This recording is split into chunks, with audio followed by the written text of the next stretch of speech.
बहुत बहुत धन्यवाद बड़े भाई सीपी गौतम जी। हमारे हरदोई जिले की आन बान शान और 20 बरस से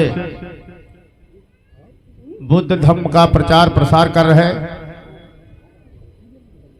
बड़े भाई चंद्र प्रकाश गौतम जी, जिनसे हमारे बहुत अच्छे पारिवारिक संबंध हैं। कार्यक्रम लगा हुआ हमारा विश्वा क्षेत्र में, निकलते हुए जा रहे थे तो तब तक नजर पड़ गई, देखा तो हमने कहा बड़े भाई से मुलाकात हो जाए। यहाँ के कमेटी के लोगों को बहुत साधुवाद धन्यवाद जिन्होंने इस मंच पर सम्मानित किया। दो बार सभी लोग प्रेम के साथ अपने महापुरुषों का जयकारा बोले। प्रेम से बोलिए बुद्ध भगवान की, बोलिए संत शिरोमणि रविदास की, बोलिए वीरांगना उदा देवी पासी की, बोलिए ललई सिंह यादव की। अब चूंकि बड़े भाई ने बिठा दिया है तो दो शब्द बोलने के लिए कहा है।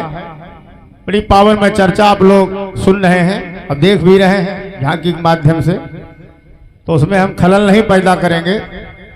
दो बातें कहकर मंच पुनः बड़े भाई को सादर समर्पित कर दूंगा। ये जो ज्ञान चर्चा के कार्यक्रम जगह जगह चल रहे हैं, जिनको आप लोग आयोजन बड़े बड़े कर रहे हैं तमाम पैसा लगा करके, तो इन कार्यक्रमों को क्यों सुना जाए और क्यों इन कार्यक्रमों में लोगों को भाग लेना चाहिए। हमारा जो समाज है, जिसको कभी महापुरुषों ने कहा था बहुजन समाज। बहुजन का मतलब होता है बहुत से लोग।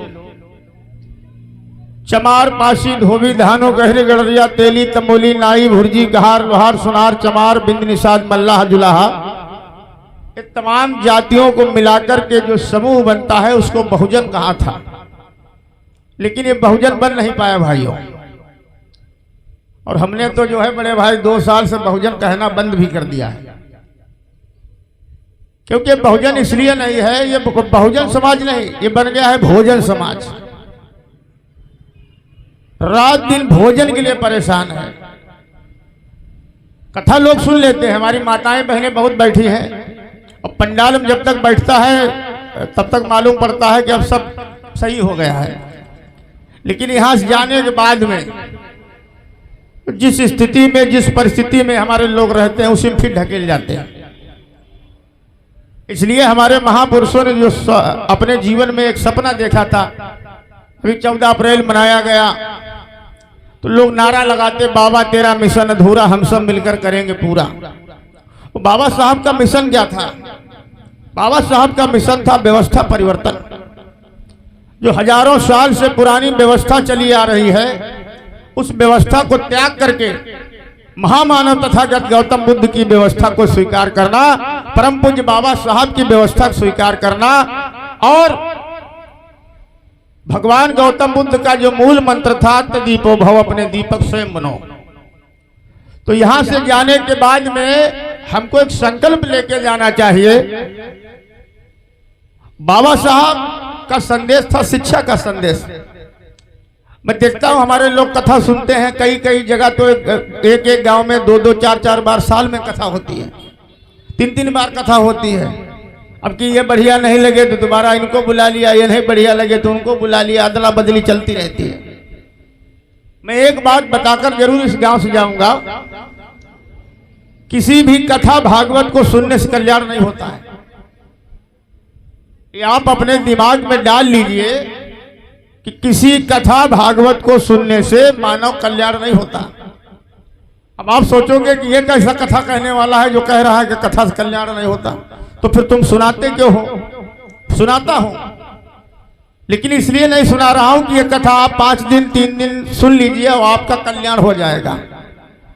तमाम लोग यहाँ कथा भागवत सुनाते हैं, बताते हैं कथा सुन लीजिए 7 दिन 9 दिन तुम्हारा उद्धार हो जाएगा, कल्याण हो जाएगा। तो उस समय आपके बाप दादा पुरखे पढ़े लिखे नहीं थे, शिक्षा समाज में नहीं थी, तो लोग सुनाते रहे और हमारे लोग सुनते रहे। आज समाज में शिक्षा है, और शिक्षा का मतलब होता है सीखना। शिक्षा का मतलब पढ़ना नहीं होता है। हमारे समाज में तमाम शब्द ऐसे हैं जिनकी गलत व्याख्याएं की गई हैं। शिक्षा का मतलब हमारे यहाँ बताया गया किताबों को पढ़ना लिखना। शिक्षा का मतलब किताबों को पढ़ना लिखना नहीं है।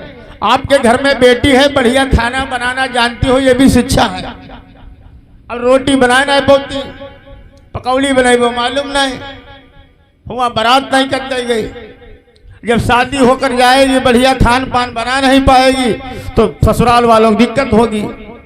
तब वो वहां फोन करेंगे, बताएंगे कि तुम्हारे लड़के को सहूर नहीं है, तमीज नहीं है। तो ये जरूरी है। शिक्षा जैसे पढ़ना लिखना जरूरी है, उसी तरह जीवन में तमाम चीजों को सीखना शिक्षा है। आप रंगाई कर रहे, पुताई कर रहे, जुड़ाई कर रहे, चुनाई कर रहे, सब शिक्षा है।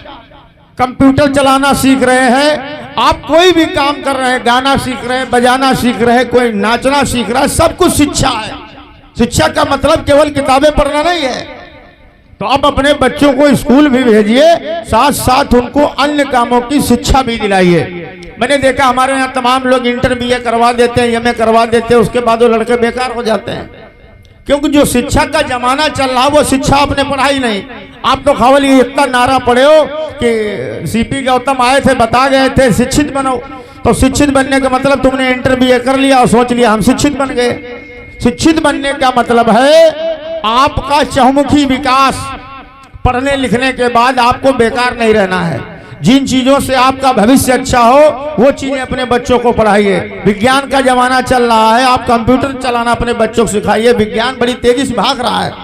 आज मनुष्य चंद्रमा पर बस्ती बनाने के लिए जा रहा है और हमारा समाज 70 साल पीछे की ओर जा रहा है। तो यह कथा तब आपका कल्याण करेगी, यह कथा आपको तब फलदायी होगी जब इस कथा में जो बातें हमारे बड़े भाई बता रहे हैं अपनी यथामति शोध कर खोज कर उन बातों पर आप लोग चलिए। यह कथा निश्चित रूप से आपका उद्धार करेगी, बाकी सुनने से आपका उद्धार नहीं होगा। पुनः सभी को धन्यवाद, आप सबने मेरी बात को सुना, इसके लिए सभी को आभार। बड़े भाई को पुनः स्वागत, अभिनंदन, वंदन, और मैं आप सबसे विदा चाहूंगा। बहुत बहुत धन्यवाद सम्मान देने के लिए।